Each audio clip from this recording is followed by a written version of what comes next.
Come on, Kittredge. Come on.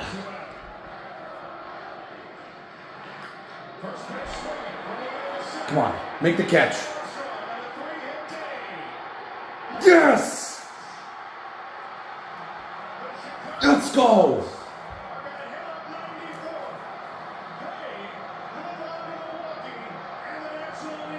Bring on the Brewers. Fly that W. Let's go.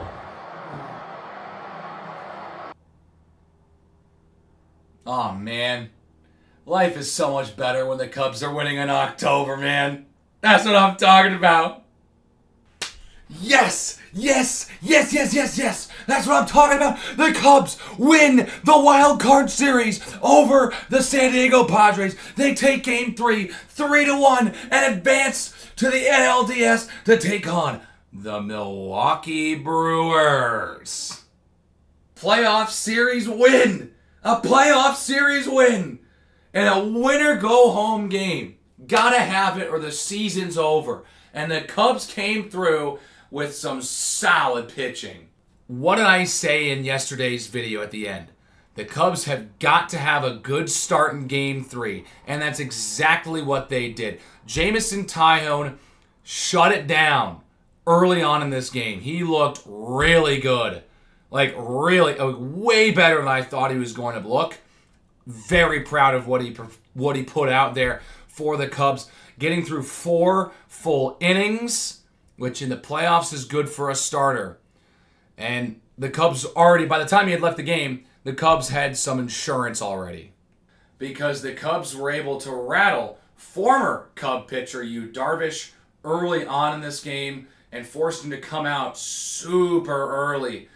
He let the bases get loaded in the top of the second without recording an out, and then Pete Crow-Armstrong drives in a run, and that would be the end of Yu Darvish's day.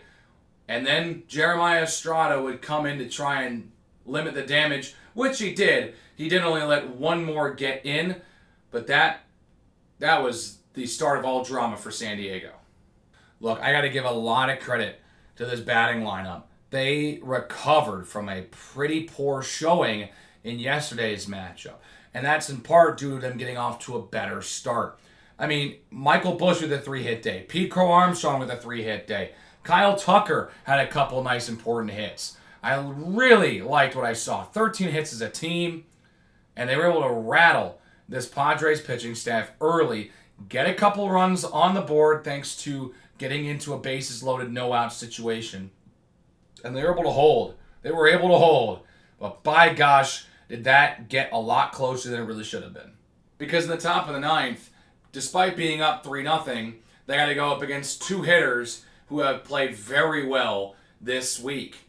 Jackson Merrill and Xander Bogaerts. Jackson Merrill hits a solo home run into the basket to keep the Padres alive, going up 3-1. Xander Bogaerts then gets struck out by Brad Keller in a bit of a questionable strike 3 call. Cubs will take it. It was not a strike. I'll be honest. It wasn't a strike. It was out of the strike zone. It's a pretty bad call. I'm not going to sit here and say that it is, but I'm going to be a little bit quiet about it because it helps my team, obviously.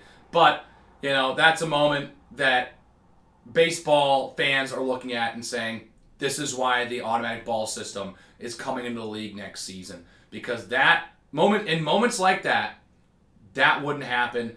It wouldn't be a strike 3 call. It wouldn't be an unfair call for a team like the San Diego Padres because that call was massive. Especially considering that Brad Keller decided right after that it'd be a great time to hit 2 batters in a row. So then there's two guys on. He's got to get out of the ball game. They bring in Andrew Kittredge, and he's able to get the final 2 outs of the ball game. But the Padres had runners on second and third with Fermin up to bat. If he was able to get a base hit into right or into left, the game is tied. They escaped a little bit. Padres had a good rally going. They were getting a couple extra base runners, and they were that close to making the most out of it. Cubs hold on, and they're moving on to the NLDS. outside of the scare in the top of the ninth, the pitching staff put on a really, really solid performance. Jamison Tyler with a quality start, 4 innings, did get 4 Ks, limited the Padres to just 2 hits. Thielbar comes in, not great. Daniel Palencia's got to finish off the inning. He gets credit with the win again. He's now 2-0 in the playoffs. And Palencia just looked really good as well. Like, he's looked really good in the short sample size we've seen him in. And what's really interesting, the managing style for Craig Counsell, he's not putting him in as a closer role. He's putting him in a little earlier, more of a traditional relief role, which I think is a little interesting because he's kind of acted as a bit of the Cubs' closer this in the later stages of this year. But I don't hate it because he shut him down in this game, and he's credited with another win. And then you get to Pomeranz, who does a good job for the 1 inning he has. A little bit of a scare, but nothing too crazy. And then Brad Keller comes in, does fine in the 8th, struggles in the 9th, and Andrew Kittredge finishes the job. A good outing from this Cubs pitching staff. And while we're talking about defense, pitchers did their job, but this game could have gone out of hand if not for 2 specific guys in the Cubs field that were game changers. Nico Hoerner and Dansby Swanson. Oh my gosh. The middle infield for the Chicago Cubs team is so good. Holy cow. Dansby Swanson has got to be credited with the reason why this Cubs team won this game. I do not care that he went 0 for 3 for 3 strikeouts at the plate. When he plays defense like that at shortstop, arguably the most important position in baseball, you keep him. You start him every game because that was phenomenal. Dansby Swanson shows why he's getting paid the big bucks with that performance. That was outstanding. I mean, I'm serious. He bobbled a line drive, picked it up, and fired it to first in time for an out. He stumbled a little bit, got up, stepped on second, and laser over to first for a double play. The guy was outstanding in this game. And then Nico Hoerner, who didn't have to do too much because Swanson was doing all the work. I mean, seriously. But Nico Hoerner had a phenomenal catch in the 6th himself, going up airborne to snag it in his glove. I mean, that was outstanding. That middle infield should get major kudos from this fan base because they were huge in this defensive effort. Despite struggling at the plate, Matt Shaw did his job at third base. And let's talk about Michael Busch. I think this Cubs team has their first baseman. I think they have their successor to Anthony Rizzo. They have found their guy. Michael Busch is doing his job defensively. He made a nice catch in the bottom of the 9th. But, he's doing it at the plate. He's been one of the more underrated parts of this Cubs team's success this year. I mean, he leads the team in homers, 34 of them. He hit another one today, which proved to be a massive insurance run when we got to the 9th inning. But he had a 3-hit day, and he's making plays at first.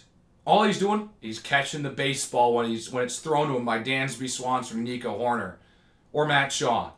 I mean, he's doing his job. I mean, I really like what I'm seeing from this infield. It is really hard to get it past these guys. And then you got Crow-Armstrong in center field, who is he covers so much ground on a regular basis. The catch he made in the 1st inning probably isn't even a top 10 catch he's made all season. You can't count me on that. I couldn't tell you what 10 catches were, but I could probably be convinced you could find 10 catches that were better than that because he's been that good this year in the field. And look, the Cubs have had really good fielding for a couple of years now. Pretty much ever since they got Dansby Swanson from Atlanta, this team has been getting better by the year when it comes to their fielding, especially now with PCA in his first full season in the majors doing what he's been doing. It's been really hard to get hits off of this Cubs team. And the biggest problem defensively has been pitching for a couple of years. Pitching has taken a huge step forward, especially in the bullpen. We're talking about 2 or 3 years ago, this bullpen for the Cubs were reasons why they were continuing to lose games because they could not defend leads late because their bullpen were just letting up hits over and over. Their bullpen has tightened up. They've got the right pitchers in there. I like what this Cubs team is putting out there right now. And look, I was a little nervous about some starting pitching going into the playoffs. Like, okay, Cade Horton's out, but Matthew Boyd and Shota Imanaga should give us 2 solid performances. But how about the rest of the lineup? Jameson Taillon playing as well as he did today eases some of those nerves going into this series against Milwaukee, because he looked great against a good hitting lineup for the San Diego Padres. I mean, they shut him down. And thanks to that great defense, the Padres got 7 hits but only had 1 run to show for it, and it was a home run. So really good defense with runners on the bases for Chicago. I think that's a big key to why they were able to hold on to this one, because they were leaving a lot of runners on base. They had 13 hits. So it's like they even more. They had nearly double the hits of San Diego, yet they scored only 2 more runs.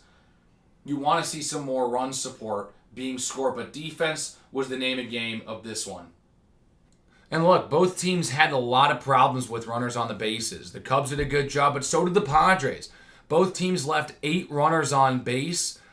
Cubs 1 of 7 with runners in scoring position. Not good.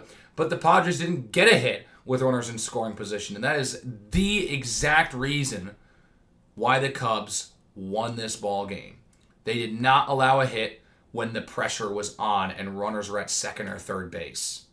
I mean, there were a couple of moments where it was 1 out and there's a runner at second for San Diego, and it feels like, okay, gotta tighten up. And something happens, whether it's a strikeout or a good play by Swanson / Horner, and then it's a pop fly with 2 outs. Like, it really felt, if they had a runner in scoring position with 1 out, once they got the second out, the third out came really easy. So I really, really impressed with this Cubs defensive performance.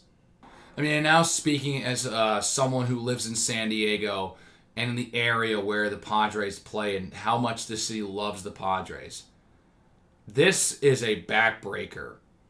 You can tell this was a bit of a push with some of the acquisitions they made. I mean, how much longer are they going to be able to keep this core together? How many more runs can they get? They've had some success. This is some of the most successful Padres baseball in a long time. But they don't have a division title to show for it. They've got the NLCS in 2022, but that's about it. Last year, they were 1 game away. This year, they were 1 game away from getting back to the NLDS. This is a tough break for the Padres. They're going to have to make some important decisions going into this offseason and going into next year. We'll see where they're at going into March / April, and if it's going to be good enough to get back to October. And if they do, are they just going to fall apart in October again? I mean, it's been rough sledding for the Padres. So a ton of critical decisions for San Diego this offseason. But as it pertains for the Cubs, their season will continue, and it continues on Saturday against the Milwaukee Brewers. The first ever meeting in the playoffs between the Cubs and Brewers. We were close to getting this matchup in 2018, but the Cubs could not overcome the Rockies in the wild card game. It was Brewers-Rockies in the 2018 NLDS. In the 2025 NLDS, it's the Cubs and the Brewers. Chicago, Wisconsin, a rivalry in sports that runs deep, and it's renewed in baseball. Look, Chicago and Wisconsin, this is historical. First time the Cubs and Brewers ever meet in the playoffs, and I'm telling you, these 2 markets do not play each other in the playoffs very often. The Bears and the Packers have only played in the playoffs twice. And one of them was before the end of World War II in the 40s. I mean, isn't that just ridiculous? With how long those teams have been together, how much hatred between those 2 teams for 2 games in the regular season every year. Not even a ton of playoff games. Then you talk about the Bulls and the Bucks. They have the most plentiful playoff history with 5 series, only 2 of them coming up in the 21st century. And now this is the first time the Cubs and Brewers ever meet up in the postseason. I know that baseball's format has evolved over the years, and it for a long, long time, it was very, very hard to get into the playoffs, and you barely ever saw these types of matchups. So I get it, but this is some history here. This is going to be fun. Fun for everyone else. I'm going to have such a hard time watching these games. I mean, this was already hard enough for me to watch the Cubs play a team I actively liked, but now to see them go to a team that I really, really hate, oh, this is going to be, oh man, this is going to be tough. This is going to be crazy. No, I'm not saying that these are going to be boring games to watch. This is going to be a really exciting series with two markets that really hate each other. Both teams won 90-plus games. One of the teams involved are one of two teams in the majors that won 95 or more games. I mean, this is going to be a really, really interesting series, and it's going to take a lot for the Cubs to go out there and beat the Brewers. But I think they can do it because they proved that they can win against this team. Their last series was in July in a 5-game series due to a postponement, adding to an already long 4-game series, and the Cubs won 3 straight games in the middle of it. The Cubs won the season series 7-6 over the Milwaukee Brewers. I think this team can get it, and they can win this series, but I also am really nervous because this Brewers team finished with the best record in the majors. Look, this is going to be a really interesting series. These are two franchises that have kind of built a reputation as playoff losers.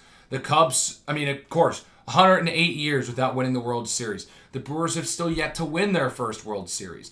Both teams have struggled to get to the World Series. The Brewers have just one appearance in their franchise's history, and the Cubs have just one World Series appearance since 1945. I mean, these two franchises are total playoff chokers.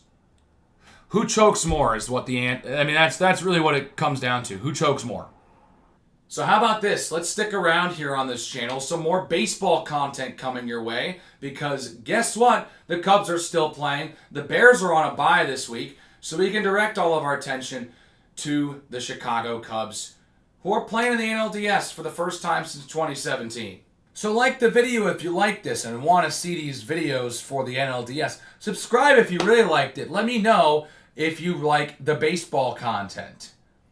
Keep the conversation going in the comment section below. Let me know how excited you are for the Cubs advancing in the MLB playoffs to play in the NLDS. And I will see you all in the next one. Take care.